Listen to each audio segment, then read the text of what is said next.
The average serial killer is responsible for 10 deaths. That's a huge body count. So how many did you kill in Los Angeles? Los Angeles, approximately 20. En septiembre de 1982, Samuel Little fue juzgado por 2 asesinatos, pero sorprendentemente fue absuelto. Little se convirtió en el asesino en serie más prolífico de la historia de Estados Unidos. Estos son los asesinos en serie más famosos de todos los tiempos.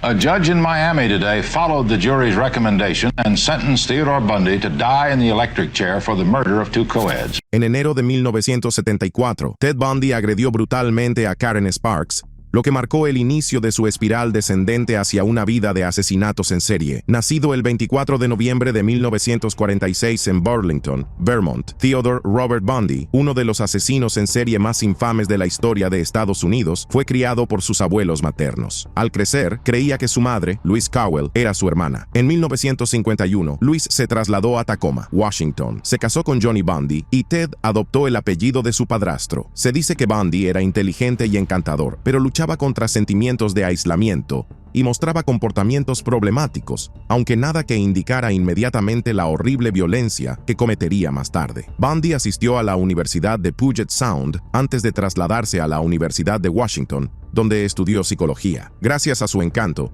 llevaba una vida aparentemente normal, pero bajo la superficie crecían sus impulsos más oscuros. El 4 de enero de 1974, las tendencias violentas de Bundy se intensificaron. Su primer ataque conocido ocurrió cuando agredió a Karen Sparks en Seattle, dejándola con lesiones de por vida. Esto marcó el comienzo de una serie de secuestros y asesinatos en varios estados, como Washington, Oregón, Utah y Colorado. Bundy solía atraer a las mujeres fingiendo estar heridas o haciéndose pasar por una figura de autoridad, utilizando su encanto para ganarse su confianza. Una vez bajo su control, las asaltaba y las mataba, a veces profanando sus cuerpos después. Sus crímenes pasaron desapercibidos durante un tiempo, ya que mantenía una actitud fría.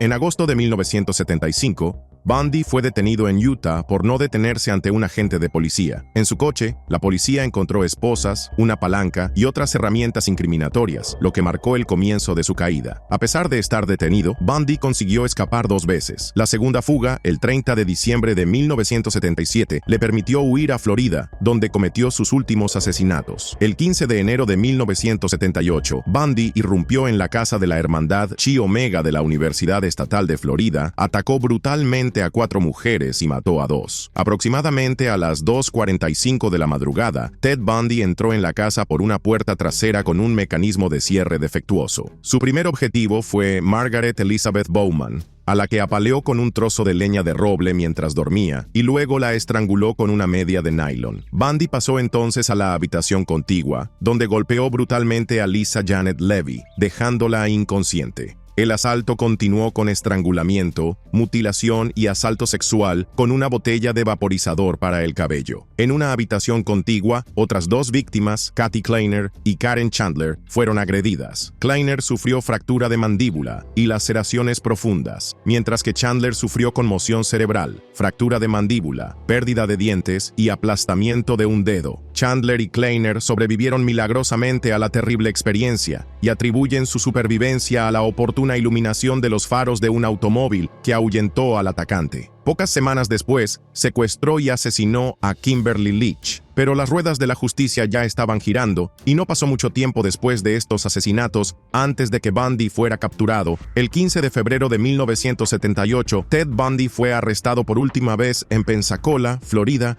después de ser detenido por el oficial David Lee por conducir un coche robado. Curiosamente, cuando Lee lo llevaba a la cárcel, no tenía ni idea de que acababa de detener a uno de los 10 fugitivos más buscados por el FBI. El juicio de Bundy, que comenzó en 1979, atrajo la atención nacional. El juicio fue cubierto por 250 reporteros de los 5 continentes y fue el primero en ser televisado a nivel nacional en Estados Unidos. Bundy eligió representarse a sí mismo, mostrando una arrogante creencia en sus propias habilidades legales al afirmar que era inocente. Se mostró tranquilo y confiado al interrogar a los testigos y argumentar sus argumentos jurídicos, pero sus esfuerzos acabaron fracasando.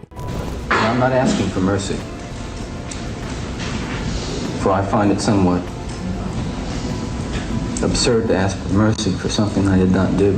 En julio de 1979, fue declarado culpable de los asesinatos de Chi Omega y condenado a muerte. Unos meses después, también fue declarado culpable del asesinato de Kimberly Leach, recibiendo otra condena a muerte. Durante el juicio, Bundy cautivó al público, especialmente a las mujeres, muchas de las cuales se sentían inexplicablemente atraídas por él. Su atractivo y encanto llevaron a algunas mujeres a asistir a su juicio, escribirle cartas y expresar su enamoramiento. Bundy recibió incluso propuestas de matrimonio mientras estaba en el corredor de la muerte, lo que ilustra la inquietante fascinación que ejercía sobre ciertas personas a pesar de la horripilante naturaleza de sus crímenes. A medida que se acercaba la fecha de su ejecución, Bundy confesó finalmente más de 30 asesinatos, aunque muchos creen que la cifra real podría ser mayor. El 24 de enero de 1989, tras años de batallas legales y apelaciones, Bundy, de 42 años, fue ejecutado en la silla eléctrica de la prisión estatal de Florida.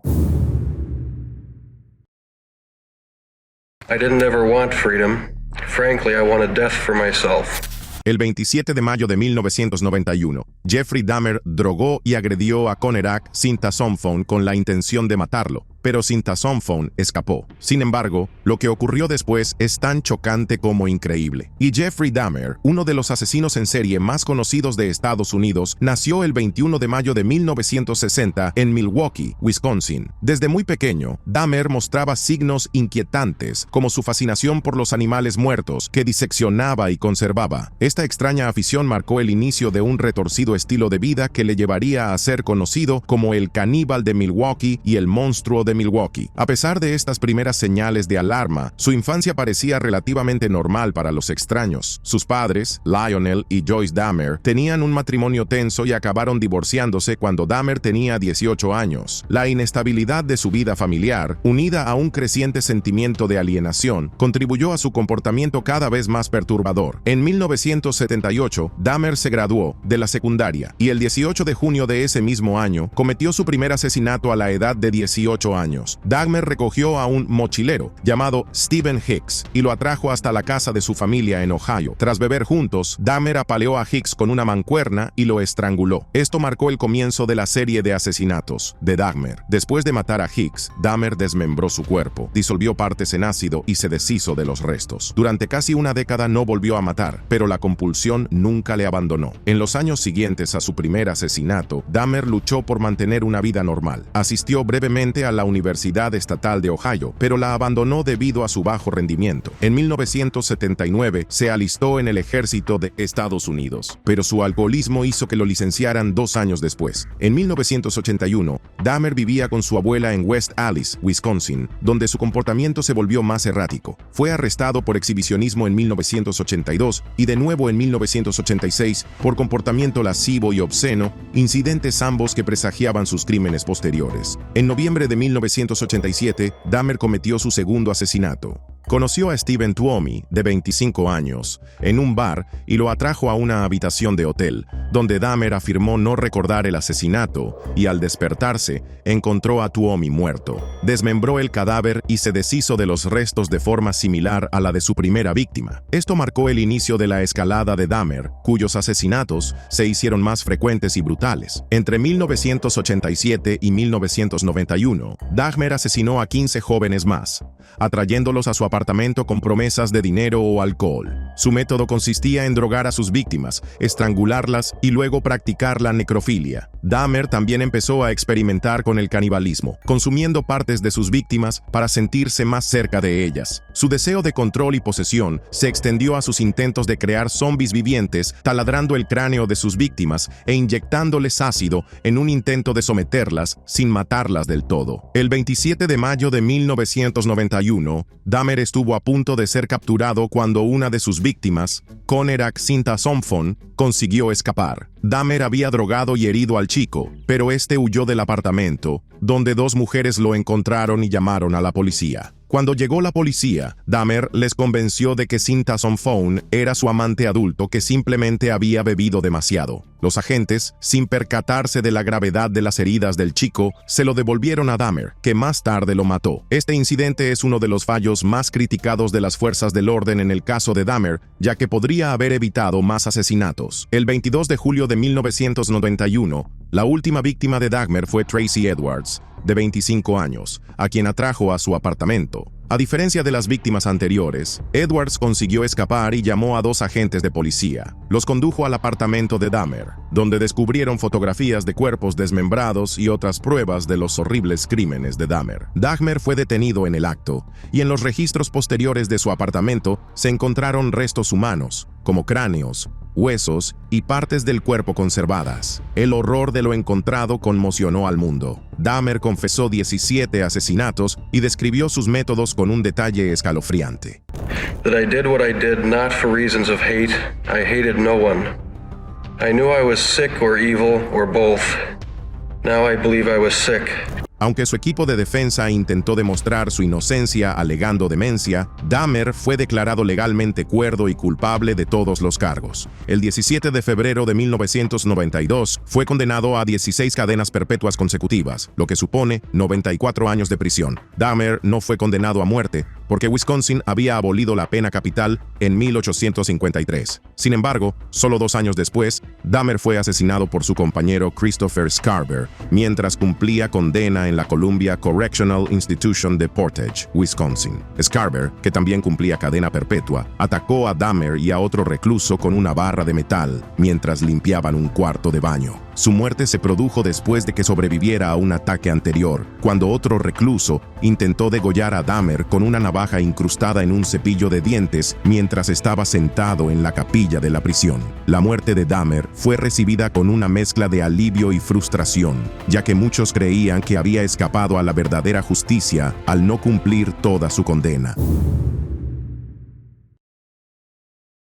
I got away with numerous murders of women in my life over a span of 50 years. El 25 de septiembre de 2014, Samuel Little fue condenado por 3 asesinatos. Desconocido para la policía, esto era solo una pequeña fracción de toda la racha criminal de Little, que nunca salió a la luz hasta que empezó a confesar. Nacido el 7 de junio de 1940 en Reynolds, Georgia, Samuel Little está considerado el asesino en serie más prolífico de la historia de Estados Unidos por el número de víctimas confirmadas. Los primeros años de vida de Little estuvieron marcados por la inestabilidad. Criado principalmente por su abuela, afirmaba que su madre era una trabajadora sexual, aunque esto nunca se confirmó. Little se mudó con frecuencia durante su infancia, lo que le llevó a una falta de estructura y a involucrarse en delitos menores desde una edad temprana. En su adolescencia, Little ya tenía problemas con la ley, lo que preparó el terreno para una vida marcada por la violencia y la delincuencia. En 1956, Little abandonó la secundaria y empezó a vagabundear por el país. Fue detenido por primera vez a los 16 años por allanamiento de morada. Este sería el primero de muchos roces con la ley, ya que fue detenido docenas de veces en las décadas siguientes por delitos que iban desde el robo a la agresión. A pesar de estas detenciones, Little se las arregló a menudo para evitar consecuencias graves, cumpliendo condenas relativamente cortas antes de ser liberado de nuevo en la sociedad. Se desconoce el inicio exacto de la matanza de Little, pero se cree que comenzó a principios de la década de 1970. Little tenía como objetivo a mujeres vulnerables, muchas de ellas marginadas, como trabajadoras del sexo, drogadictas e indigentes. Esto le ayudó a eludir la detección durante mucho tiempo, ya que sus víctimas solían pasar desapercibidas para el público y las fuerzas del orden. I don't go back to the same city sometimes and pluck me another grape.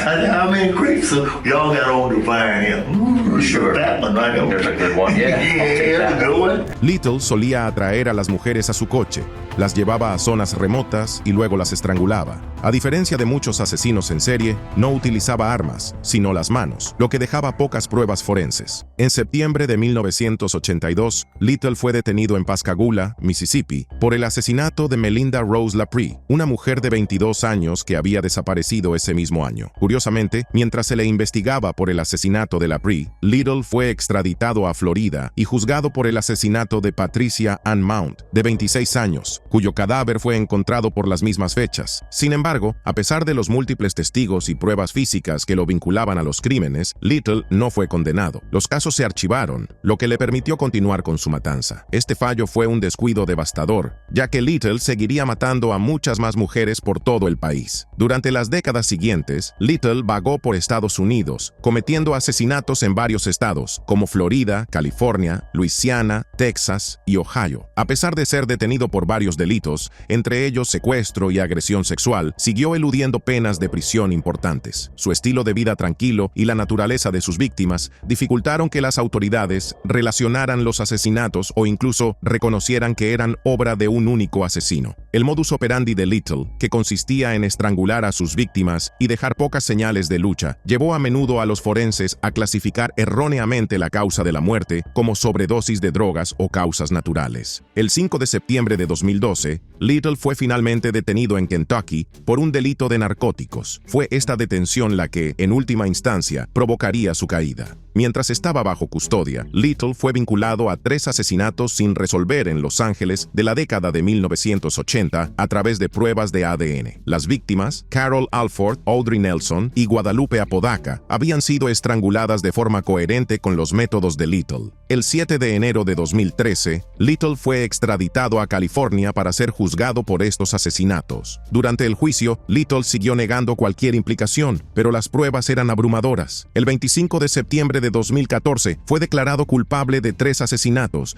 y se le impusieron 4 cadenas perpetuas consecutivas sin posibilidad de libertad condicional. Aunque la condena de Little marcó un punto de inflexión, aún no se conocía todo el alcance de sus crímenes. En noviembre de 2018, mientras cumplía su condena en una prisión de California, Little comenzó a confesar asesinatos adicionales. En el transcurso de varias entrevistas con el Ranger de Texas James Holland, Little proporcionó detalles escalofriantes sobre su ola de asesinatos. Confesó haber asesinado a 93 mujeres entre 1970 y 2005, ofreciendo descripciones precisas de sus víctimas y de las circunstancias de sus muertes. Little tenía una memoria extraordinaria e incluso haciendo retratos de muchas de sus víctimas. Sus confesiones llevaron a investigadores de todo el país a reabrir decenas de casos sin resolver, con más de 60 de los asesinatos confirmados por las fuerzas del orden hasta 2020. De hecho, este es el mayor número de víctimas confirmadas para cualquier asesino en serie en la historia de Estados Unidos. El 9 de noviembre de 2018, el FBI confirmó oficialmente a Samuel Little como el asesino en serie más prolífico de la historia de Estados Unidos, superando incluso a figuras notorias como Ted Bundy y John Wayne Gacy. Lo que hizo que el caso de Little fuera particularmente impactante fue cuánto tiempo logró evadir la captura. Sus víctimas solían ser mujeres de comunidades consideradas minoritarias, y sus desapariciones a menudo se pasaban por alto o no se investigaban a fondo. El propio Little admitió que eligió deliberadamente a mujeres que creía que no pasarían desapercibidas. A pesar de sus confesiones, Little mostró poco remordimiento por sus crímenes y, en su lugar, adoptó una actitud distante, casi presumida, al hablar de los asesinatos. Yeah, you got pretty good at knowing which ones to Well, look. I'm not going to go over there in the white neighborhood and pick out little young teenage girl or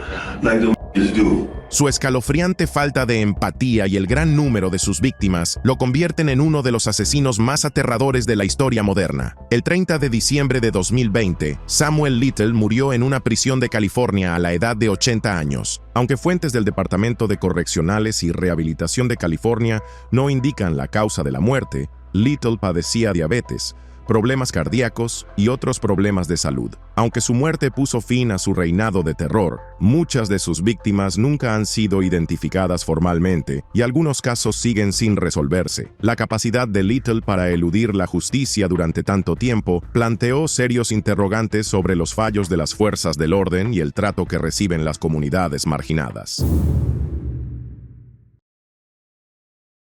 A California killing spree that's captivated the world for decades. Now a group of sleuths claims to have solved the case of the infamous Zodiac Killer. El 20 de diciembre de 1968, Betty Lou Jensen y David Arthur Faraday fueron encontrados muertos en Lake Herman Road, California. Los residentes no sabían que acababa de comenzar una serie de asesinatos que resultaría difícil de resolver. A finales de la década de 1960, el asesino del Zodíaco se autoproclamó con este nombre que se convertiría en sinónimo de terror y comunicación críptica. El 20 de diciembre de 1968, Betty Lou Jensen y David Arthur Faraday tuvieron una cita juntos y condujeron por el carril de los enamorados de Lake Herman Road, en California. Alrededor de las 23:05, un asaltante desconocido se detuvo junto al coche de la pareja. Al acercarse a su vehículo, disparó varias veces hacia ellos, alcanzando varias partes del coche. Jensen y Faraday, que en ese momento seguían ilesos, intentaron escapar por la puerta del copiloto, pero la situación tomó un tono mortal. Cuando Faraday intentó salir del coche detrás de Jensen, el asaltante le disparó en la cabeza con un rifle del calibre 22. El horror no acabó ahí. A continuación, el asaltante persiguió a Jensen y le disparó 6 tiros, alcanzándola 5 veces en la espalda. Finalmente, huyó del lugar en su vehículo, sin dejar pruebas. A continuación, el asesino envió una serie de cartas y tarjetas a los periódicos locales. En las cartas, que a menudo empezaban por "Les habla el asesino del Zodíaco", y estaban firmadas con un símbolo parecido al punto de mira de un arma de fuego, el asesino del Zodíaco desataba una oleada de amenazas, prometiendo más derramamiento de sangre y devastación a menos que se publicaran sus mensajes. En estas escalofriantes cartas, el asesino incluía criptogramas y siniestros enigmas. Entre las escalofriantes proclamas estaba su declaración de coleccionar víctimas como esclavos eternos para la otra vida.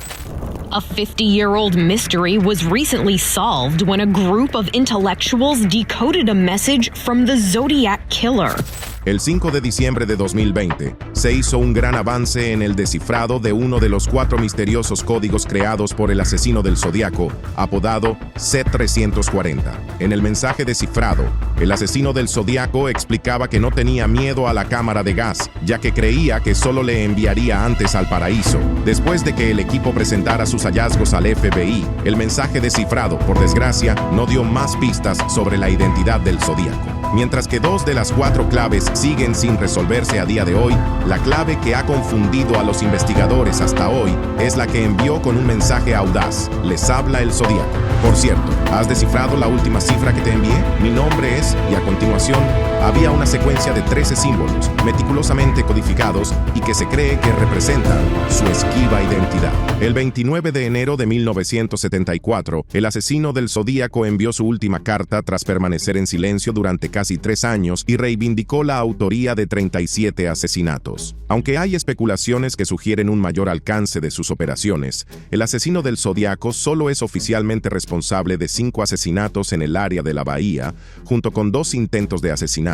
Sus víctimas solían ser parejas que vivían en zonas aisladas cerca de San Francisco. De hecho, solo uno de los supervivientes del asesino del Zodíaco pudo describir al atacante. La víctima fue atacada en la ladera del lago Berryessa, junto a su acompañante, que no sobrevivió al encuentro. Se describió al asesino del Zodíaco con una ominosa capucha negra de verdugo y una pechera con el distintivo símbolo del punto de mira sinónimo de su nombre cosido en blanco. Este símbolo era también la firma de las cartas recibidas del asesino entre 1969 y 1974. Octubre de 2021 marcó otro punto de inflexión en el caso del asesino del Zodíaco, ya que un equipo de investigadores de casos sin resolver reveló nuevos avances. El equipo, formado por más de 40 antiguos profesionales de las fuerzas del orden, periodistas y oficiales de inteligencia militar, creía haber logrado un gran avance en la identificación del escurridizo asesino del Zodíaco. El equipo, conocido como los Case Breakers, concluyó que Gary Francis Post, un veterano de la Fuerza Aérea que falleció en 2018 y residía en las estribaciones de la sierra, era el culpable. Sin embargo, las pruebas circunstanciales y la teoría aportadas por los Case Breakers fueron descartadas. En medio de la otra multitud de teorías que rodeaban la esquiva identidad del asesino del Zodíaco, solo un sospechoso fue identificado oficialmente por las autoridades. Arthur Lake Allen era un antiguo profesor de primaria y delincuente sexual convicto que falleció en 1992. A pesar de que han pasado más de 52 años, el caso sigue sin resolverse. Las investigaciones continúan hasta la fecha y el asesino del Zodíaco sigue siendo uno de los asesinos en serie más famosos de Estados Unidos. Would you enjoy it while you were doing it? What's the worst part of it? I mean, they didn't plan. I know better in life, but restless. El 15 de noviembre de 1957, Bernice Worden desapareció de su ferretería en Plainfield, Illinois. Esta desaparición fue solo una de muchas, como pronto descubrió la policía. Nacido el 27 de agosto de 1906 en el condado de La Crosse, Wisconsin, Edward Theodore Gain llevó una vida que se vería empañada por una serie de actos horripilantes. Sin embargo, para comprender plenamente lo que pasaba por la mente de Ed Gain, primero tenemos que remontarnos a los días de su infancia. Sus primeros años estuvieron marcados por las dificultades y la disfunción, ya que tuvo que enfrentarse a un padre alcohólico que murió en 1940 y a una madre que le maltrataba verbalmente. A pesar de la tumultuosa dinámica familiar, Gain desarrolló una inquietante idolatría por su madre, una fascinación que tendría consecuencias de largo alcance. El 16 de mayo de 1944, su hermano mayor, Henry, encontró un misterioso destino durante un devastador incendio que arrasó los alrededores. Aunque se concluyó que la muerte de su hermano había sido un accidente, se especuló con la posibilidad de que Henry fuera, tal vez, la primera víctima de asesinato de Ed. Esto se debió a que Henry siempre se enfrentaba a su madre, algo que Ed nunca hizo. Ahora, tras la muerte de su madre un año después, Gain se convirtió en un solitario. El 15 de noviembre de 1957, Edward Theodore Gain quedó bajo el escrutinio de la policía tras la desconcertante desaparición de Bernice Worden, propietaria de una ferretería local. Las sospechas recayeron sobre Gain cuando se descubrió que había estado en compañía de Worden poco antes de que ésta desapareciera sin dejar rastro. Las fuerzas del orden, movidas por su creciente preocupación, se dirigieron a la granja de Gain para llevar a cabo una investigación exhaustiva. No sabían que se encontrarían con lo que parecería una escena de una película de terror. Dentro de los confines de la propiedad de Ed Gain se encontraba el cuerpo sin vida y decapitado de Bernice Worden colgando por los tobillos de las vigas tras haber sido tiroteada. Además había varias partes del cuerpo desmembradas. De hecho, también se encontraron los restos de Mary Hogan, una tabernera que había desaparecido sin dejar rastro 3 años antes, entre otros tétricos descubrimientos.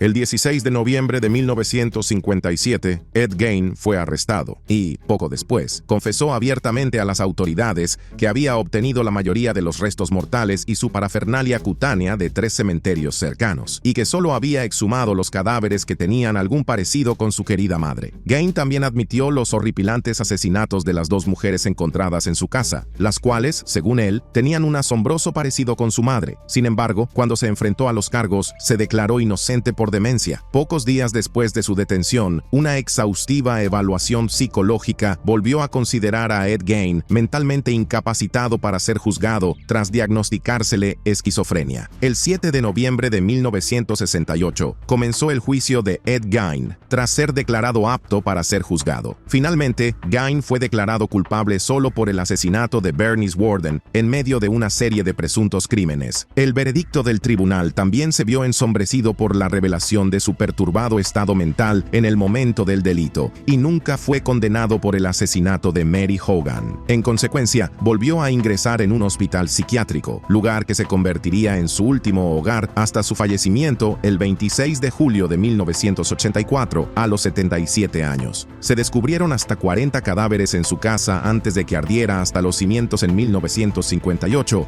en un misterioso incendio, por lo que es posible que nunca se conozca el verdadero alcance de los crímenes de Gain. Y, cuando se le interrogó sobre los motivos de sus atroces crímenes, lo único que dijo fue que quería fabricarse un traje de mujer que le permitiera asumir la identidad de su difunta madre y habitar en su misma piel. The man who committed what may be the crime of the century. His name is John Wayne Gacy.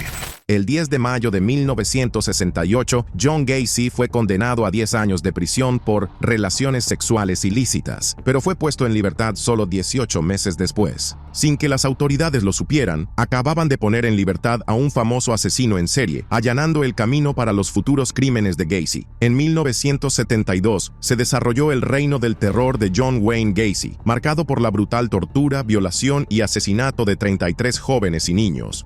Su apodo de payaso asesino resume la horrible realidad de sus atroces actos. Lo que distingue a Gacy es la escalofriante revelación de su mentalidad depravada. Incluso durante su proceso judicial, Gacy confesó a sus abogados sin remordimientos que consideraba a sus presas seres no humanos. La infancia y la vida aparentemente normal de Gacy ofrecen una visión desconcertante de los horrores que desató más tarde. Aunque tuvo una relación turbulenta con su padre, descrito como estricto y físicamente abusivo, Gacy se esforzó por forjarse un camino de normalidad en sus primeros años. En septiembre de 1964, Gacy se casó y se aventuró en una vida adulta aparentemente convencional. Se convirtió en gerente de 3 restaurantes Kentucky Fried Chicken en Waterloo, Iowa, propiedad del padre de su esposa. Sin embargo, ese mismo año, a la edad de 22 años, ya había tenido 2 experiencias homosexuales. Curiosamente, Gacy llegó a ser miembro activo de la sección local de los Jaycees en Iowa. Se sumergió en el tejido de su comunidad y dedicó generosamente su tiempo y esfuerzo a la organización.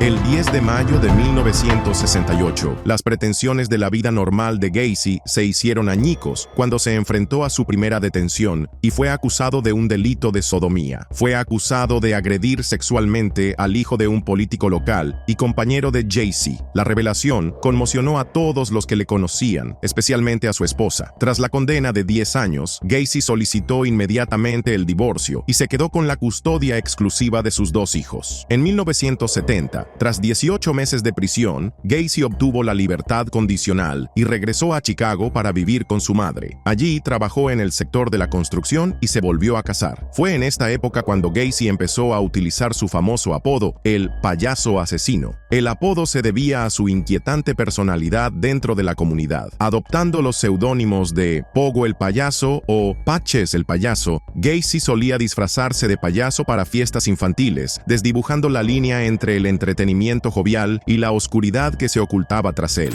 The clowning was relaxation for me. I enjoyed entertaining kids. El 11 de diciembre de 1978, la desaparición de Robert Piest resultó ser el catalizador que condujo al desenmascaramiento de los atroces crímenes de John Wayne Gacy. Al ser la última persona de la que se sabía que había visto a Piest, Gacy se convirtió en el principal sospechoso de la investigación. Sin embargo, nada preparó a la policía para lo que estaba a punto de descubrir, ya que una orden de registro posterior desenterró la sombría realidad oculta en la casa de Gacy. La policía descubrió 29 cadáveres de hombres y niños enterrados bajo su casa, mientras que otros 4 fueron recuperados del cercano río Des Plaines. El 21 de diciembre de 1978, Gacy fue detenido y confesó haber engañado u obligado a sus víctimas a ir a su casa con el pretexto de ser policía o con la promesa de un trabajo. Como sus alter egos eran payasos, les ponía unas esposas falsas para mostrarles trucos de magia. Los jóvenes sufrían torturas, agresiones sexuales y el destino final de ser amordazados con su propia ropa interior hasta morir asfixiados. Durante el juicio, Gacy intentó eludir el veredicto de culpabilidad declarándose inocente por demencia, lo que fue rechazado por el jurado.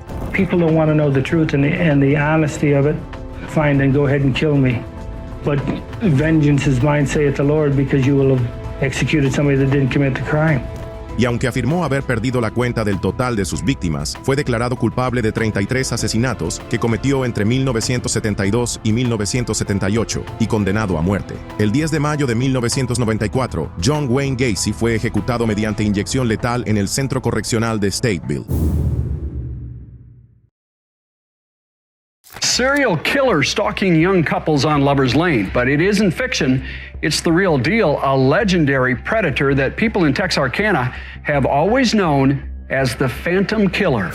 Durante la primavera de 1946, las pacíficas ciudades gemelas de Texarkana, Texas y Texarkana, Arkansas, fueron presa del terror. Una oscura figura apodada el asesino fantasma, también conocido como el asesino fantasma o el asesino de la luz de luna, acechó a la comunidad con una serie de crímenes brutales. El 22 de febrero de 1946, el asesino fantasma empezó a matar a parejas jóvenes aparcadas en zonas aisladas. Sus primeras víctimas, Jimmy Hollis y Mary Jean Larry, fueron asaltadas a punta de pistola. Hollis sufrió una grave herida en la cabeza, y Larry fue agredida sexualmente con el cañón de su pistola. La noticia del atroz ataque corrió como la pólvora, dejando a los residentes de Texarkana en vilo y temiendo por su seguridad. Durante las semanas siguientes, el asesino fantasma atacó una y otra vez a víctimas inocentes al amparo de la oscuridad. El pánico se apoderó de la ciudad. La gente cerraba las puertas con llave y vigilaba su entorno. A pesar de ello, los asesinatos continuaron. Mientras tanto, sin nadie más que las primeras víctimas, Jimmy Hollis y Mary Jean Larry, los únicos que podían describir a su atacante, la policía no tenía casi nada con lo que trabajar. Como parte de su modo de operar, el asesino fantasma también se ponía una máscara que se describía como un saco de lona, con agujeros para los ojos recortados, dejando solo la inquietante visión de sus ojos asomando a través de la áspera tela. A medida que aumentaba el número de víctimas, las fuerzas del orden se esforzaban por reconstruir el rompecabezas. A pesar de las exhaustivas investigaciones y las innumerables pistas, el asesino fantasma consiguió eludir su captura, dejando tras de sí un rastro de miedo y desesperación, ya que se confirmaron 8 ataques con 5 víctimas mortales. Todo lo que la policía pudo reconstruir fue el patrón con el que operaba el asesino. El asesino fantasma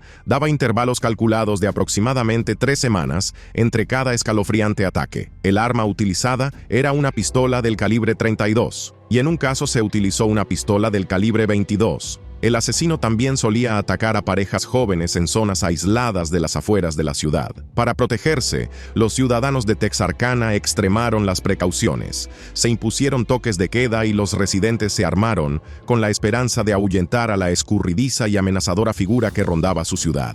Aunque se detuvo e interrogó a unos 400 sospechosos, algunos de los cuales permanecieron detenidos durante algún tiempo, nadie fue condenado por los asesinatos. El 3 de mayo de 1946, la matanza del asesino fantasma llegó a su fin. Su último ataque conocido dejó muerta a su última víctima, Virgil Starks. A día de hoy, la verdadera identidad del asesino fantasma sigue siendo un misterio. Sin embargo, se especuló con la posibilidad de que un tal Earl McSpadden fuera el asesino fantasma que se suicidó en 1946 saltando delante de un tren, o que pudiera haber sido la 6ª víctima. Las investigaciones posteriores revelaron que McSpadden tuvo un destino funesto, ya que las pruebas sugieren que fue asesinado con un objeto afilado antes de ser arrojado deliberadamente a las vías. La historia del asesino fantasma también sirvió de inspiración para algunas películas, videojuegos y libros, siendo el más emblemático de ellos la película The Town That Dreaded Sundown.